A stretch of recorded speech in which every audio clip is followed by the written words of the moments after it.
네, 오늘 설교의 주제는 주님의 안과 밖, 주님 안에 있는 자와 주님 밖에 있는 자입니다.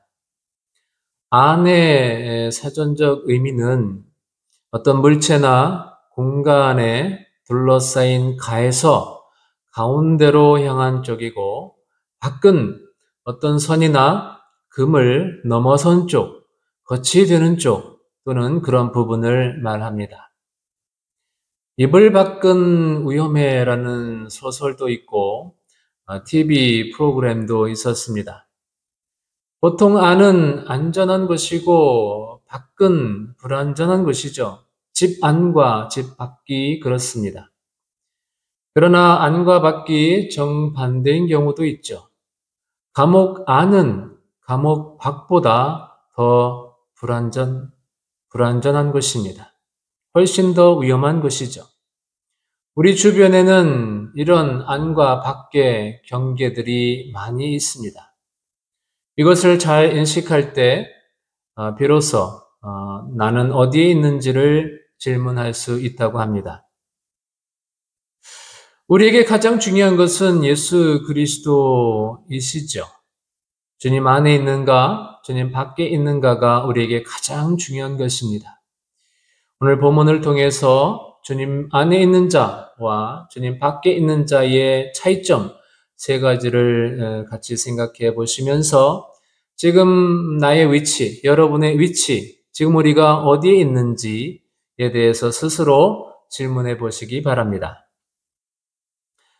베드로와 요한이 성전 미문 앞에서 구걸하는 자, 태어나면서 걷지 못하는 자를 예수 그리스도의 이름으로 일으켜 세웠습니다. 그러자 많은 사람들이 사도들을 우러러보면서 솔로몬 행각에 모여들었죠. 사도들은 그들의 시선을 예수님께 고정시키면서 그들에게 예수로 말미암아 난 믿음과 주님으로부터 오는 새로움에 대해서 설교하고, 이어서 오늘 본문이죠. 그들에게 예수 안에 죽은 자의 부활이 있음을 설교했습니다. 사도들이 성령님의 강림과 함께 성령 충만함을 받았는데, 그 성령 충만은 부활신앙으로 충만했다는 뜻이기도 합니다. 사도행전 2장에서 그들이 성령 충만함을 받고 처음 증거한 것이 예수님의 부활에 관한 것이었고, 오늘 사도행전 4장에서 이제 예수 안에 죽은 자의 부활이 있음을 가르치고 있기 때문입니다. 사도행전 2장에서 성령의 말하게 하심을 따라서 베드로가 말한 부활신앙의 첫 번째 것은 하나님께서 예수님을 다시 살리셨다. 하나님께서 예수님을 부활시키셨다는 것이었습니다. 사도행전 2장 24절입니다. 하나님께서 그를 사망의 고통에서 풀어 살리셨으니 이는 그가 사망에 매여 있을 수 없었음이라. 아멘. 예수님께서 왜 사망에 매여 있으셨습니까? 우리 때문에, 우리 죄로 인해, 우리 죄를 대신하여 예수님께서 죽으시고 사망에 매여 있었습니다. 죄의 삭은 사망인데 우리 죄의 삭스로 우리가 죽어 지옥에서 영벌을 받을 수밖에 없었는데, 그런 우리의 죄를 대신하여 예수님께서 죽으셨으나 이제 하나님께서 사망의 매임에서 예수님을 풀어 살리셨습니다. 왜냐하면 무엇보다 예수님은 죄가 없으신 분이시기에, 그러므로 공의로우신 하나님께서 죄 없으신 예수 그리스도를 더 이상 사망에 매여 있게 하실 수 없으셨기 때문이고, 예수님을 사망에서 다시 살려 일으키셔서 모든 사람 앞에 예수님께서 생명의 주가 되게 하셔야 했기 때문입니다. 그래서 성령의 말하게 하심을 따라 베드로가 말한 두 번째 부활신앙은 이 예수님이, 즉 부활하신 예수님이 만민의 주와 그리스도가 되셨다는 것이었습니다. 사도행전 2장 36절입니다. 너희가 십자가에 못 박은 이 예수를 하나님이 주와 그리스도가 되게 하셨느니라. 아멘. 주는 헬라어로 퀴리오스라고 하죠. 그 뜻은 권위에 있어서 최고의 통치자, 우주 만물의 소유자를 의미합니다. 히브리어로는 아도나이입니다. 나의 주라는 뜻인데 이스라엘 사람들은 여호와라는 하나님의 이름을 함부로 부를 수 없어서 여호와라는 단어가 나오면 그 단어를 말하는 것 대신에 아도나이, 나의 주라는 말로 대신 읽었습니다. 성부 하나님을 가리켰던 그 호칭이 성자 예수님을 가리키는 이름이 되게 하셨다는 것입니다. 그리고 그리스도는 기름을 붓다라는 뜻의 크리오라는 말에서 나온 말인데 기름 부음 받은 자라는 뜻입니다. 그리고 히브리어로는 메시아입니다. 하나님께서 예수님을 만민의 주와 그리스도가 되게 하셨다는 것입니다. 여러분, 하나님께서 예수님을 다시 살리셨다. 그리고 부활의 예수님을 하나님이 주와 그리스도가 되게 하셨다. 이 말씀을 들으실 때 전율이 느껴지십니까? 베드로의 이 설교를 들었던 사람들은 예수 안에 죽은 자의 부활이 있다는 베드로의 설교가 믿어지면서 아마도 그들은 온몸에 떨림이 전율이 있었을 것입니다. 그것이 3,000명의 신자가 더해진 이유입니다. 예수님께서 주와 그리스도가 되신 것은 예수님이 부활하셨고 승천하셨고 하나님 보좌 우편에 계시다고 해서 그때 그렇게 된 것이 아니라 예수님은 창세전부터 영원전부터 만민의 주요 그리스도이셨습니다. 그 예수님께서 이 땅에 오셨고 십자가에서 죽으셨고 부활하셨고 그것을 통해 죄와 사망을 해결하시고 사단의 권세를 깨뜨린 예수님이 온 세상의 주 그리고 그리스도로 온 천하에 드러나게 되신 것입니다. 그뿐만 아니라 지금도 부활의 복음을 전하는 이들을 통해서 계속해서 예수님의 주 되심과 그리스도 되심을 드러내고 계십니다. 복음이 전파되는 곳마다 성령께서 임재하시고 복음을 믿고 복음을 듣고 믿게 하시고 예수님을 주와 그리스도이심을 고백하게 하시는 것입니다. 성령의 역사심으로 예수님을 주와 그리스도라 시인하는 사람은 부활이 있게 됩니다. 사도 베드로는 오늘 본문에서 예수 안에 죽은 자의 부활이 있음을 가르치고 있습니다. 그 가르침의 내용은 생략되어 있지만 그것은 아마도 주님께서 곧 재림하실 것인데 그리스도인은 산자의 부활, 즉 썩지 아니할 신령한 몸으로 바뀌어 공중으로 올라가는 경험을 하게 될 것이며 주님 재림 전에 죽을지라도 주님 안에 있는 자들, 주님을 믿는 자들이 예수님처럼 부활하게 되리라는 것이었을 것입니다. 그러므로 우리에게도 가장 중요한 것은 예수 안에서 죽는 것입니다. 앞서 말씀드린 것처럼 하나님께서 죄 없으신 예수 그리스도를 죽음에서 살리신 것처럼 우리가 예수 안에 있으면 정죄함이 없기 때문에 하나님께서 우리를 살리실 것입니다. 로마서 8장 1절, 2절입니다. 그러므로 이제 그리스도 예수 안에 있는 자에게는 결코 정죄함이 없나니 이는 그리스도 예수 안에 있는 생명의 성령의 법이 죄와 사망의 법에서 너를 해방하였음이라. 아멘. 예수 밖에서 죽은 자들도 예수님께서 재림하실 때 부활하지만 그들에게 반드시 정죄함이 있을 것입니다. 심판이 기다리고 있을 뿐입니다. 예수 밖에서 죽은 자들이기 때문입니다. 이것이 주님 안에 있는 자와 주님 밖에 있는 자의 차이점 두 번째입니다. 그런데 하나님께서 예수님을 주와 그리스도가 되게 하셨다는 베드로의 이 외침은 여전히 아주 중요한 외침 선언이었습니다. 예수가 죽었음에도 불구하고 그가 부활했다고 사람들에게 선동하고 있고, 하나님이 아닌 예수를, 그것도 이미 죽은 예수를 감히 아도나이 주라 하니 유대인들에게 그것은 이루 말할 수 없는 참담한 신성모독이었습니다. 이런 고백은 그들을 잡아들였을 뿐만 아니라 얼마 못되어 스데반 집사가 순교하는 등 기독교 대박해의 원인이 되었습니다. 그런데 사도들이 그렇게 잡혀 들어갔고 유대교가 교회를 대박해하게 되는 이유가 유대교와 교회 간의 종교적인 갈등에 의한 것만은 아니었습니다. 잘 들어보시기 바랍니다.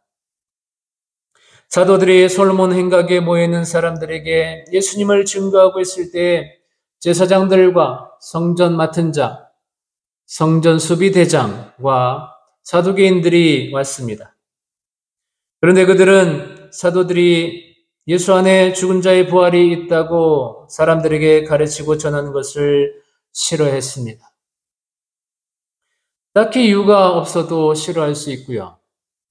또 생각이 달라서, 또 종교가 달라서, 민족이 달라서 나를 욕하니까, 나를 비판하니까 싫어할 수 있는데, 그러나 10중 8구는 자기의 이권이 침해당하면 싫어하게 됩니다. 자기의 이권이 침해당하면 거기에는 진실도 진리도 없습니다. 목숨을 걸고 싫어합니다. 이것이 제사장, 성전 수비대장, 사두개인들이 사도들의 설교를 싫어한 이유였습니다. 그들은 모두 사두개파 사람들이었습니다. 사두개파는 레위지파 출신의 유력한 제사장 가문들과 귀족들로 구성되어 있는 특권층이었습니다. 그들은 모세오경에 나오는 율법 이외에 율법을 넘어서는 가르침은 모두 거절했습니다. 거부했습니다. 특별히 내세가 없다고 주장했습니다. 천국도 없고 지옥도 없다고 주장했습니다. 사후세계가 없으니 부활도 당연히 없는 것이라고 했습니다. 천사도 없고 영도 인정하지 않았습니다. 그들에게 중요한 것은 오로지 현세이고 지금 여기, 지금 눈에 보이고 손에 잡히는 것만 인정했습니다. 말하자면 그들은 오직 땅만 바라보며 살았습니다. 그들에게 가장 중요한 것은 이 땅에서 성공하고 잘 사는 것이었습니다. 다른 사람보다 더 높이 올라가고 다른 사람보다 더 많이 가지는 것이 하나님의 복이고 구원이라고 생각했습니다. 그러다 보니 이들은 이방 나라와 결탁하는 것도 서슴지 않았습니다. 로마와 거래해서 제사장이 되고 성전을 차지했습니다. 그들이 성전을 차지하고 제사장이 된 이유는 간단합니다. 성전과 둘러싼 이권을 덕점하기 위해서였습니다. 유대 종교의 중심인 성전을 차지하면 해마다 거둬들이는 성전세를 챙길 수 있었고 또 제사에 사용될 제물을 팔 수 있었기 때문에 큰 돈을 벌 수 있었습니다. 제사장들, 성전 수비대장, 사두개인들은 성전을 찾는 이들에게서 자신의 주머니를 채우는 사람들이었습니다. 그런데 성령 강림 이후 사도들이 복음을 전파하자 그들은 사도들을 싫어할 수밖에 없었습니다. 초대교회는 날마다 성전에 모이기를 힘썼으나 성전에서 판매하는 제물을 살 필요가 없었습니다. 예수님이 이미 화목 제물이 되어 주셨기 때문에 다른 제물이 이제 필요 없게 되었기 때문입니다. 그러니 주머니가 얇아지기 시작한 사두개인들은 그렇게 만드는 사도들을 싫어할 수밖에 없었습니다. 그 싫어한다라는 원어의 뜻을 보면 단순히 싫어하는 게 아닙니다. 단순히 싫어하는 정도가 아니라 싫어서 화가 나고 고통스러운 상태를 말합니다. 다른 말로 하면 사두개인들은 고개를 들어 하늘을 바라보게 하는 설교를 들을 때 화가 나서 어쩔 줄 몰라 하며 고통스러워했던 사람들입니다. 말하자면 그들이 좋아하는 설교는 고개를 숙여 땅을 바라보게 하는 설교, 즉 그들의 배를 배부르게 만드는 설교, 이전보다 더 많은 것을 얻고 더 많은 것을 누리게 하며 자신을 더 나아지게 만드는 설교였습니다. 주님 밖에 있는 자, 곧 사두개인들은 주 안에 있는 사도들이 싫어서 화가 나서 어쩔 줄 몰라 그들을 제거하고자 했습니다. 그들을 잡아 가두었습니다. 그들의 입을 닥치게 만들었습니다. 그럼에도 불구하고 놀라운 일이 일어났지요. 그들이 감옥에 갇혀 들어가는 것을 보면서도 5천 명이 넘는 많은 사람들이 사도들이 전했던 설교를 듣고 믿게 되었다는 것입니다. 성령께서 하시는 일이지요. 같은 설교를 들었는데 주님 밖에 있는 자는 하나님의 말씀 곧 예수 그리스도를 싫어합니다. 하나님의 말씀이 자기의 이권을 침해하는 것이라면 분노합니다. 고통스러워합니다. 반면에 주님 안에 있는 자는 하나님의 말씀은 어떤 것이든 순종하며 기뻐합니다. 이것이 주님 안에 있는 자와 주님 밖에 있는 자의 차이점 두 번째입니다.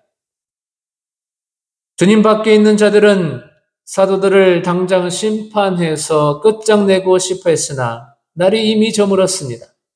사람들 앞에서 저들을 재판할 수 없었으므로 다음 날까지 기다렸습니다. 이튿날 관리들과 장로들과 서기관들이 다 모였습니다. 거기에는 대제사장 안나스와 가야바가 있었고 요한과 알렉산더와 및 대제사장의 문중이 다 참여했습니다. 유대인의 최고 법정인 사네드린이 열린 것입니다. 앞에 나오는 두 사람의 이름 안나스와 가야바, 우리에게 아주 익숙한 인물이죠. 그들은 예수님을 신문하고 십자가의 죽음에 이르게 한 장본인들이었습니다. 그 안나스와 가야바가 이제 사도들을 신문합니다. 그대들은 대체 무슨 권세와 누구의 이름으로 이런 일을 하였느냐고 물었습니다. 그때 베드로가 성령으로 충만하여 그들에게 말하였습니다. 백성의 관리들과 장로들아, 만일 병자에게 행한 착한 일에 대하여 이 사람이 어떻게 구원을 받았느냐고 오늘 우리에게 질문한다면 너희와 모든 이스라엘 백성들은 알라. 너희가 십자가에 못 박고 하나님이 죽은 자 가운데서 살리신 나사렛 예수 그리스도의 이름으로 이 사람이 건강하게 되어 일어섰다고 담대히 말했습니다. 얼마 전 바로 그들 앞에서 예수님을 모른다고 저주까지 하면서 부인했던 베드로는 온데간데 없고 목숨이 어떻게 될지도 모르는 상황에서도 베드로는 이 예수는 너희 건축자들의 버린 돌로서 제 모퉁이의 머릿돌이 되었느니라 라고 담대히 예수님을 증언합니다. 여기 사진 보이시죠? 모퉁이는 영어로 코노이죠. 모퉁이에 있는 돌, 코너에 있는 돌이라고 해서 영어로 코너스톤입니다. 저 그림에서 볼 수 있듯이 저 돌은 모퉁이에 있지만 단순한 돌이 아닙니다. 이 돌은 건물을 지탱하기 위해서 필수적으로 요구되는 아주 기초화되는 돌이고 단단한 돌이었습니다.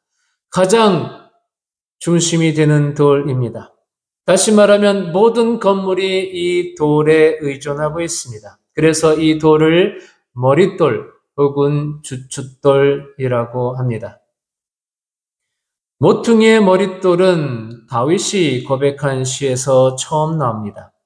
다윗은 잘 알려진 대로 블레셋 골리앗 장군을 제압하고 블레셋으로부터 이스라엘을 구해냈던 사람입니다.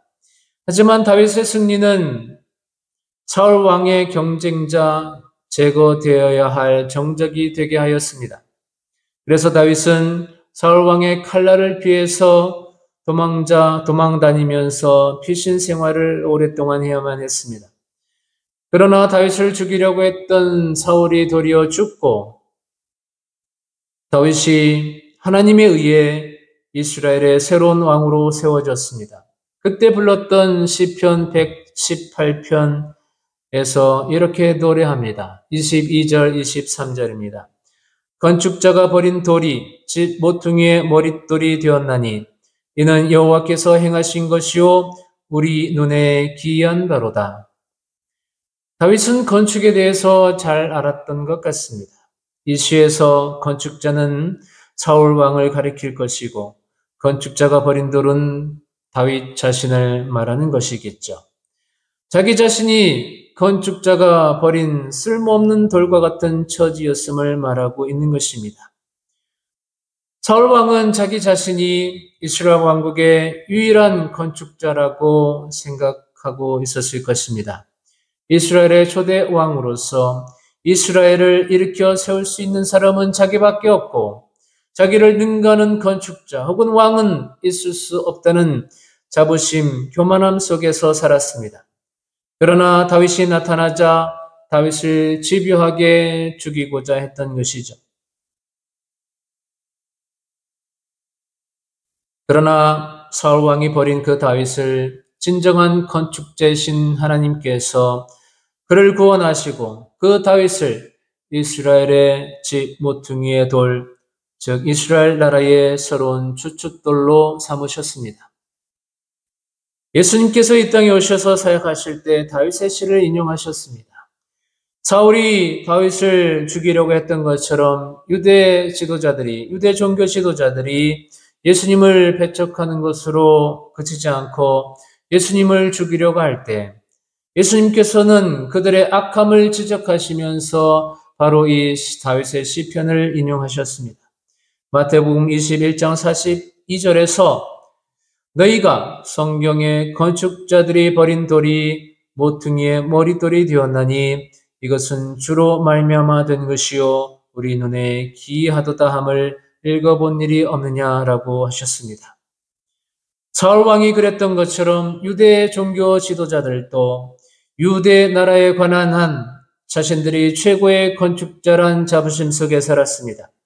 그들에게 갈릴리 나사렛 가난한 목수의 아들